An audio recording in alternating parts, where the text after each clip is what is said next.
Thank you very much, members of the press. This is a press statement on the status of COVID-19 in Kenya. Ladies and gentlemen of the media, as we are all aware, the first case of COVID-19 in Kenya was reported on March 12, 2020. This is a virus that has been identified as the cause of an outbreak of respiratory illness first detected in Wuhan, China. Kenya young parliamentarians would wish to commend the government's effort in the campaign's provisions of subsidies for vulnerable groups in informal settlements, curfew and travel restrictions, closure of institutions, etc. Kenya young parliamentarians also wish to commend the government for the measures put in place, leading to the minimal infections, which could have been worse if there were no measures in place. We ask the government to take good care of our health workers and their immediate families during this time, and if possible, an increment in their allowances.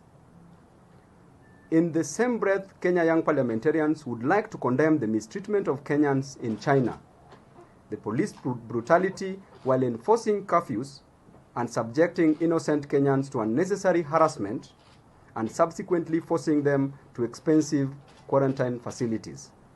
We therefore ask the Department of Foreign Affairs to repatriate all Kenyans stuck abroad. We appeal to the landlords and landladies not to harass tenants. Understand tenants are facing financial crisis due to job losses and loss in business. Banks should review their loan agreements with the landlords and landladies in the face of this pandemic.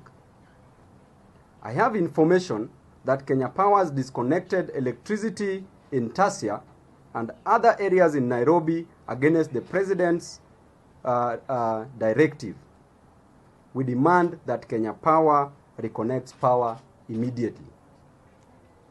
The pandemic has neither stopped the work of Parliament nor the right of the people to be represented. To this end, we shall continue to represent, legislate, and oversight the work of the government on behalf of Kenyans. And we ask that those with legislative proposals to use the right channels on the Parliament website or through our various platforms on social media to reach us. We propose that a young member of Parliament and member of County Assembly to be allowed to sit in the National Emergency Response Committee of COVID-2019 and represent the youth who are equally affected by the current state of things in the country. As KYPA, we entirely associate with the current Pandemic Response and Management 2020 bill by the Kenya Young Parliamentarians Association Chairman and Nairobi Senator Honorable Johnston Sakaja, and it's in line with the current COVID-19 predicament and remedy mechanism. Finally, and KCSE should only test what has been covered in the syllabus. And as the Secretary General of Kenya Young Parliamentarians, the Cabinet Secretary, Education, Professor George Albert Magoha Omore, must submit to my office those exam papers in advance so that I can verify if they have tested what has not been taught so far.